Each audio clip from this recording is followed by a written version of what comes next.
So I'm going to show you a guitar that people have been asking me about for months.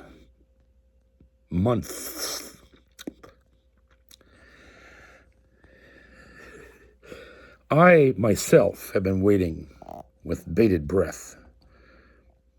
Bated breath. What does that even mean? I've just a mouthful of worms or tide flies or whoever thought of something so dumb? Bated breath. Pfft. Oh yeah, the guitar. Yeah. It's a Yamaha FG9.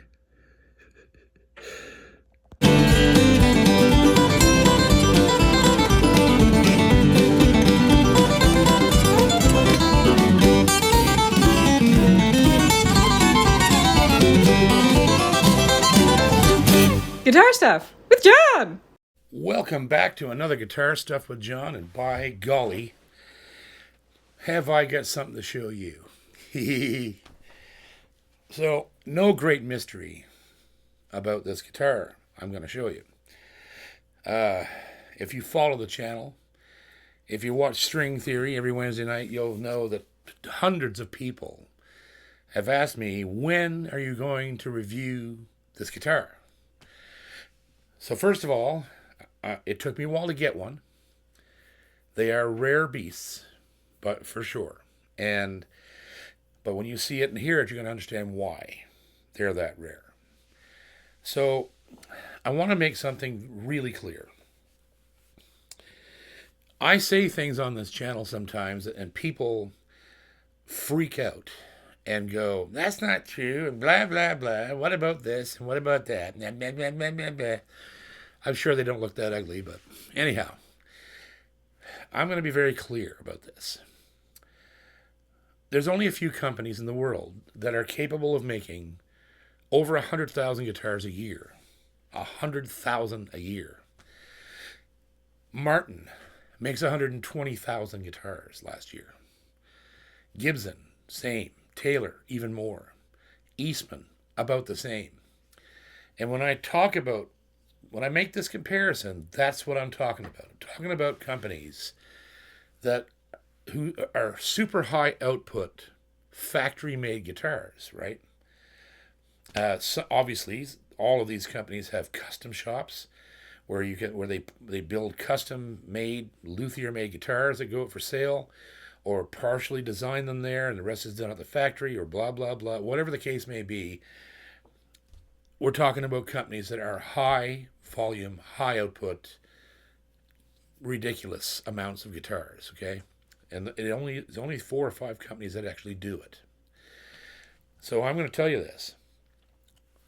This is without a doubt the best Dreadnaught that is currently for sale on the planet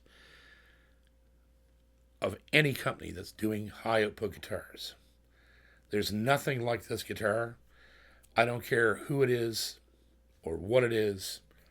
This is the best Dreadnaught that I've ever seen come out of a company that does that kind of work. And of course, what I'm talking about is the Yamaha FG9.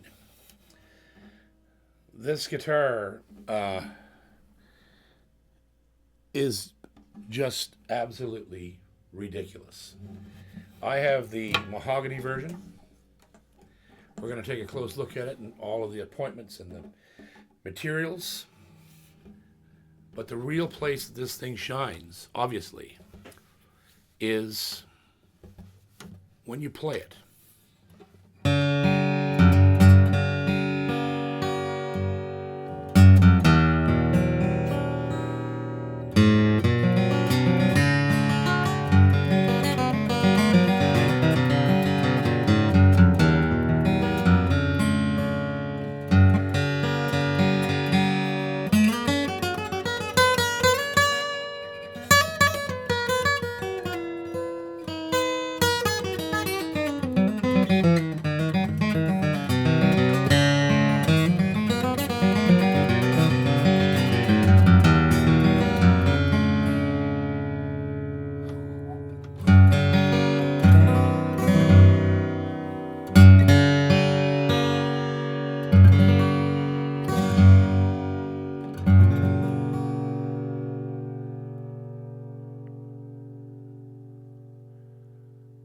I'm sorry, but there's not another Dreadnaught coming out of a factory or a factory-driven company that can even carry this thing's case.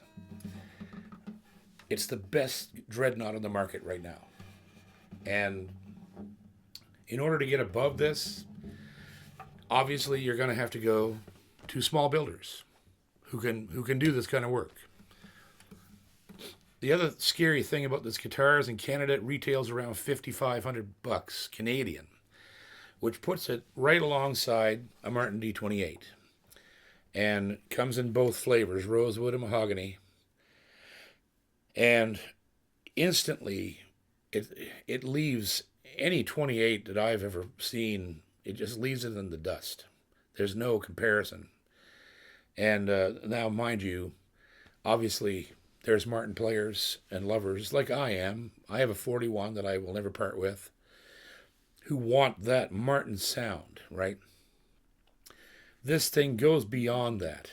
It goes beyond the dry, punchy, whatever that Martins have, that are indescribable component that they carry, and it delivers something that belongs to it.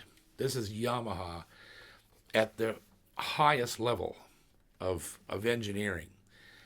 What they put into this guitar is quite extraordinary.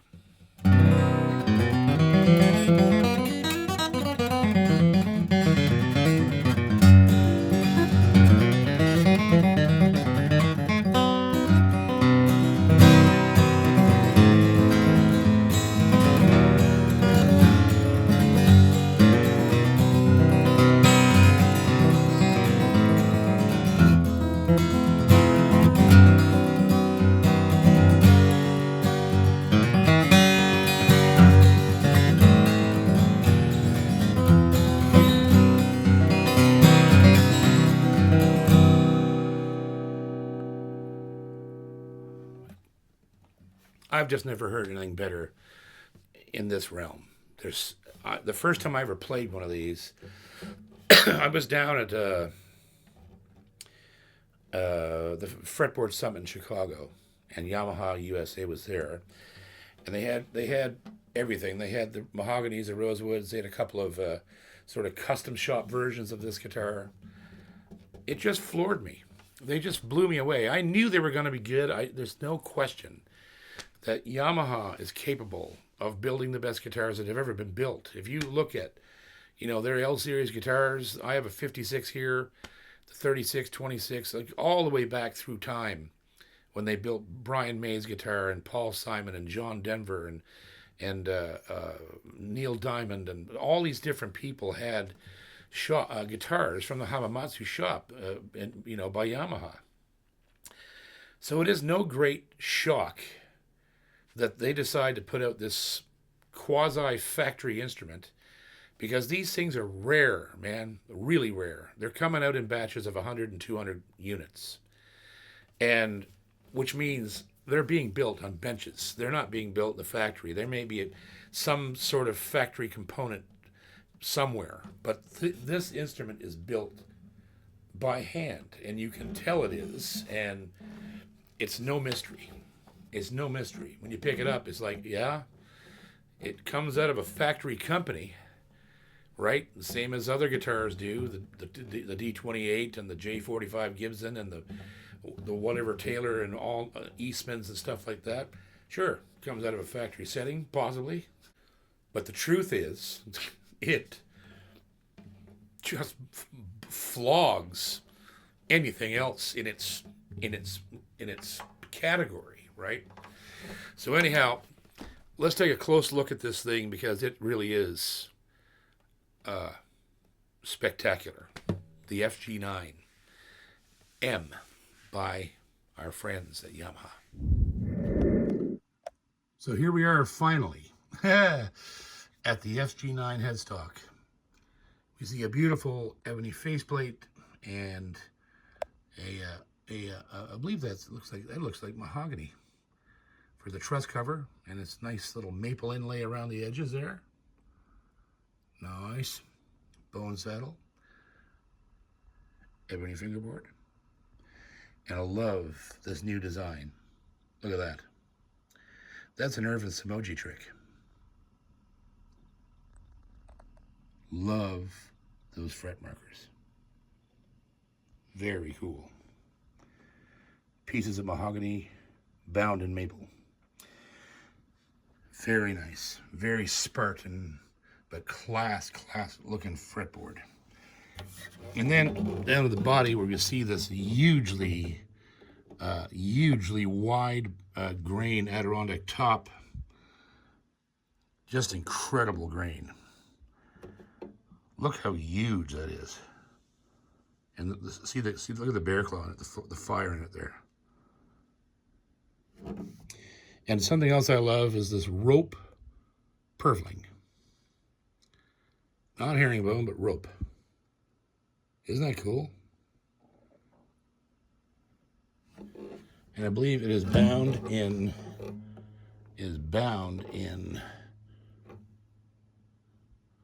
I'm not sure what that's bound in. I'm trying to get a closer look at it, but it could be ebony. I think it might be ebony, which would be pretty crazy. It's hard to bend. I'm not sure what it is. I'll have to ask. But anyhow, there we go with our trad bridge, bone saddle, wooden pegs. There's our sticker. FG9M, made in Japan. Established 1887. Wicked. And then we go around to the sides and we see this beautiful mahogany. This is 4+ stuff. Beautiful. Look at that. Beautiful finish. Maple strip up the back. And I love this heel cap finish, FG. And I'm pretty sure, I might not be lying to you. I think that is bound in. It's bound in something really dark, and it's wood. I think it could be ebony. I'm not sure. It's kind of freaking me out. I just noticed that. Anyhow, then we go to the neck. It's classic. Sharp heel, all done by hand. Mahogany, beautiful. No volute. And they're nice open back tuners. And these are, what are these? Those are, what are those? Good Lord.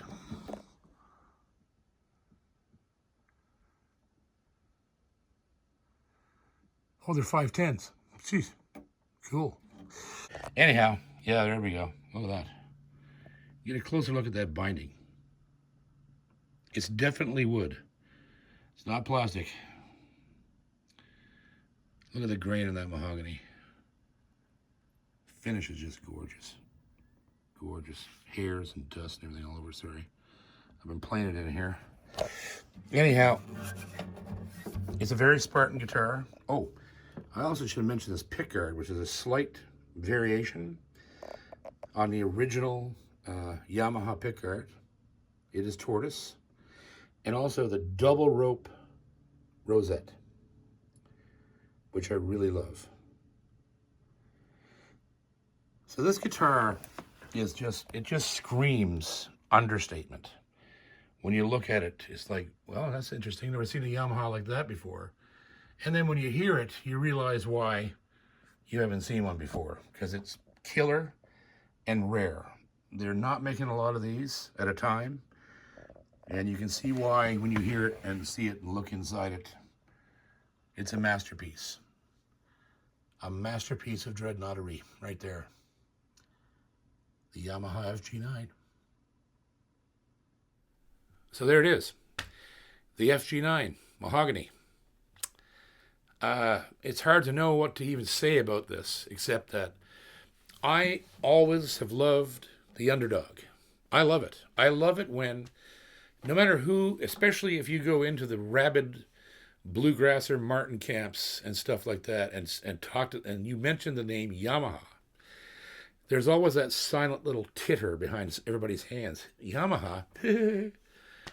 Well, in my opinion, this guitar is Yamaha's shut up guitar.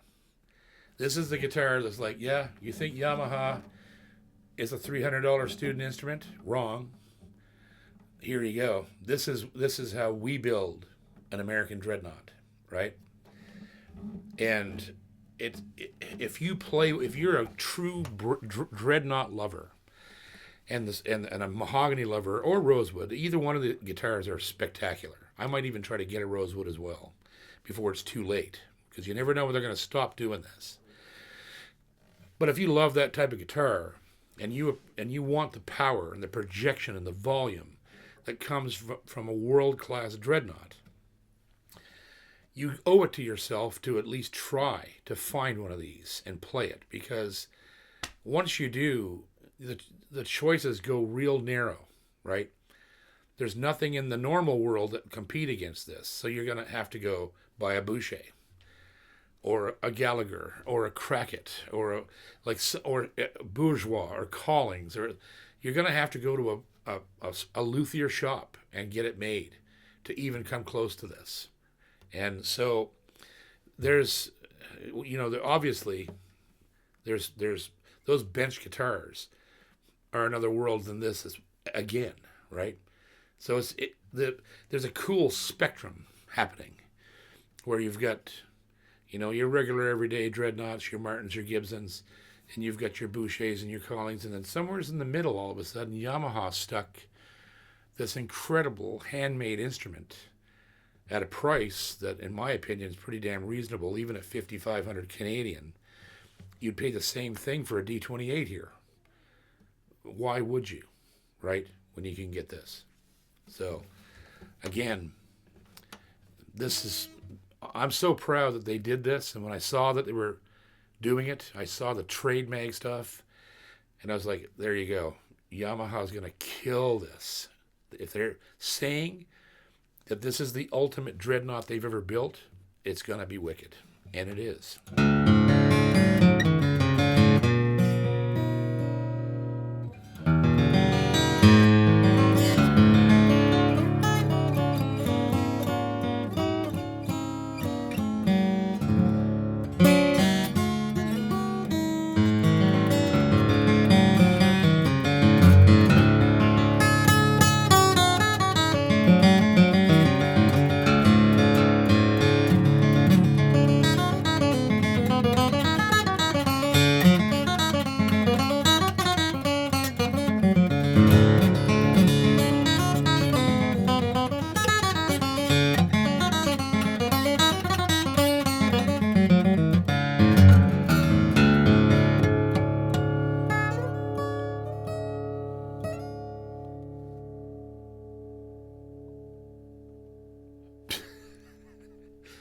It takes some kind of guitar to ring that long.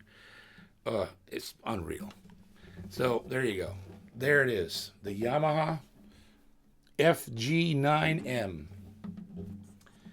And I will be keeping this. I have to buy it. They're so rare that I will have to pay for this guitar, and I don't care.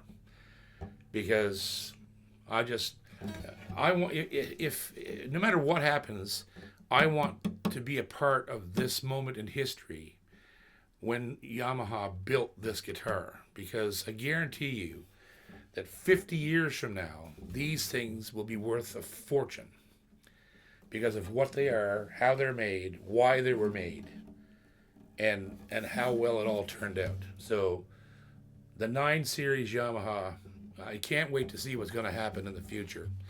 I hope they keep building them, and I hope they expand on the concept. I hope they do a sunburst.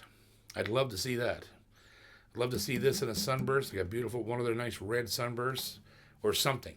I know there's going to be something extra that's going to happen with these guitars. So until then, if you're around a shop that carries one, by God, you owe it to yourself to at least go in and play it, because it will totally alter your thought process on what comes out of Japan, right?